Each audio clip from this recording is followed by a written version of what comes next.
that they need to support the minister with. Yes, Honorable Kajwang, TJ.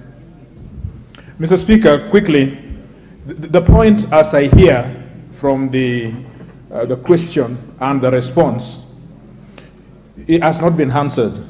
Minister says that he was involved elsewhere, or he was engaged elsewhere in official capacities. Now, this is the gist of the question.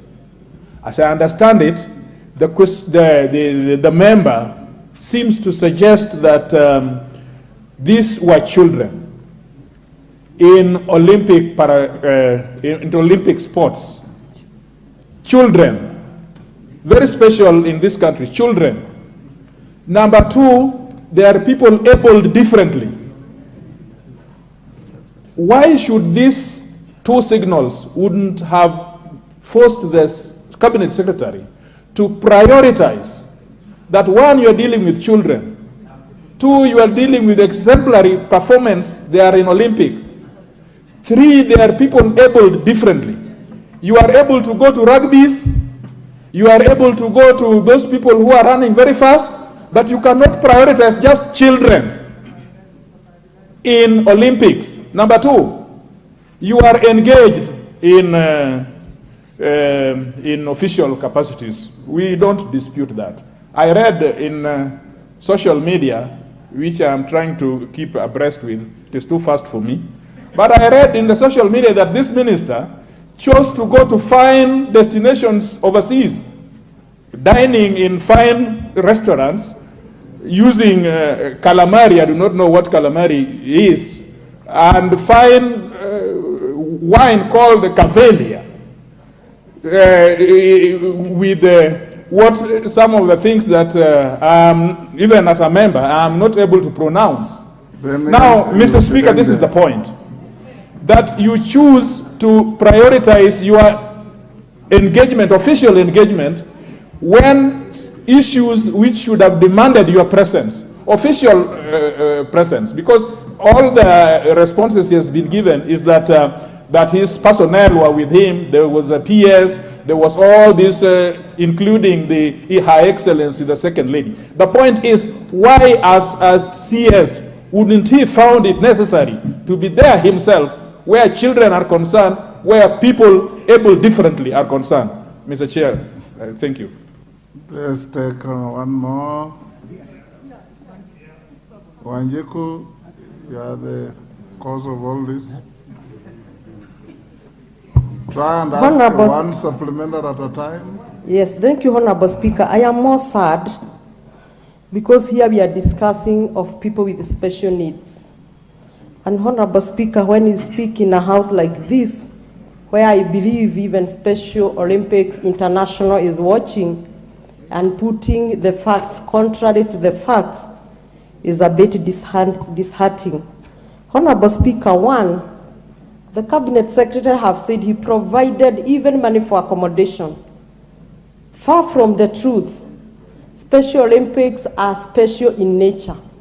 Once the children arrive at the destination, the government from there takes over accommodation, transport, food. For record, the children were sleeping 4 to 5-star hotels. For record, including myself and Honorable Catherine, all the 90 participants were given badge for free transport by the government there. What is the point here, Honorable Speaker? Is if the accommodation was to be taken care of by the Ministry of Transport, these children would have been sleeping on the floor or on the street. Honorable Speaker, the air flights were procured when the games had already started. In fact, the local organizing committee in Germany kept on calling the coordinator of Africa, who is based in Kenya, and at one point on Sunday evening, she broke up and she called me literally crying. The local organizing committee was asking, should we put accommodation for Team Kenya? Should we plan for transport? You haven't yet gotten the air ticket. And as a result, Honorable Speaker, our team, our children, flew with not intended air transport, and they landed at Munich, 8 hours drive to Berlin, where the games were being held. And these are children with special needs.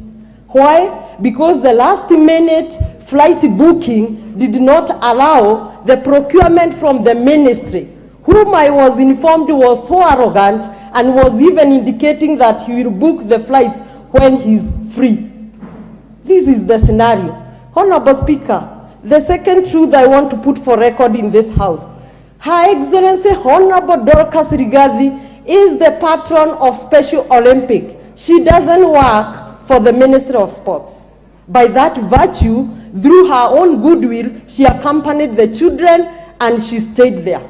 Honorable Speaker, another item to be on record. I, Honorable Ajiko Mohia, through the chairman of Africa International Olympics and even the coordinators from Kenya, did stand for Kenya as a country, the high round table meetings which were meant for the minister. The 20 African countries were represented, but when the time for Kenya came, there was no minister. Indeed, Honorable Speaker, I only participated in the field twice because the rest of the time I spent sitting for the minister. Honorable Speaker, let the minister understand that we are dealing with the children. Thank you, Wanjiku. The nominated member for, is it called Abakar? Abu. Thank you, Mr. Speaker. One question. Is the Cabinet Secretary aware that 4 swimmers, namely Emily Muteti, Maria Brunella, Swale Talib, Monyo Maina, attended the World Aquatic Championship in Japan? We have not reached there yet. Sorry, okay. All your horses will come to that. Yes, Deputy Speaker. Thank you, Honorable Speaker. I just want to ask a follow-up question. The Cabinet Secretary has explained that they spent close to 159 million shillings for various items to take care of the athletes, particularly for provision of uniforms. The question I want to ask, because it's public knowledge and it's in the social media, that our teams have been wearing knockoff uniforms. That is fake Adidas, fake Nikes, and fake uniforms. And it's a known fact. So I want to ask, how much did they spend on the fake uniforms, which are most likely from River Road? Yes. Yes, Basil. Not all those questions, Minister. One question. Yes, thank you, Speaker. I read somewhere that the cheering squad composed of girlfriends of the official, the minister officials. So I want to know what is, I want the minister to share the list of the Kenyan delegation who are purported to be the cheering squad. Thank you. Yes, Chief Konga. Minister, record all those. You'll answer them together. Yeah, Mr. Speaker, I will not repeat the one which you have already read. But I would like to remind the Speaker, remind the Minister, Mr. Speaker, that he needs to acquaint himself with Article 73 of the Constitution.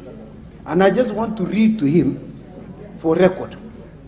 It says, authority assigned to a state officer, that is himself, is a public trust to be exercised in a manner that is consistent with the purposes and objects of this Constitution. 2, demonstrates respect for the people. 3, brings honor to the nation and dignity to his office. And then 4, promotes public confidence in the integrity of that office, Mr. Speaker. Mr. Speaker, you know, I have listened to this minister. He has said he has spent money on the accommodation of the children. Mr. Speaker, I would like him to confirm, is it true that the German government paid for the accommodation? If they did, can he account what happened to these 500 million that he proposed to have been paid? That it could not even take those children by flight to Munich, where they were supposed to go, to Berlin. Mr. Speaker, the second one, could you, this minister, also confirm that it is true that the emolument or the rewards that is supposed to have been paid has actually been paid? It is not an intention, it is not a supposition, but it is something that is true. Mr. Speaker, that needs to be confirmed to this House. Right.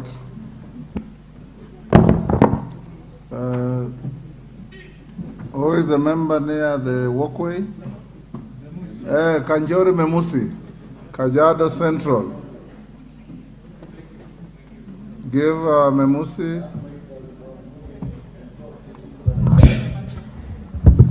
Thank you, Honorable Speaker. Honorable Speaker, you know facts are very stubborn, and they've well been stated here. Honorable Speaker, in light of all the facts that have been stated, and in light of Article 73, which Honorable Chepkonga has just read, will this House be in order to demand that the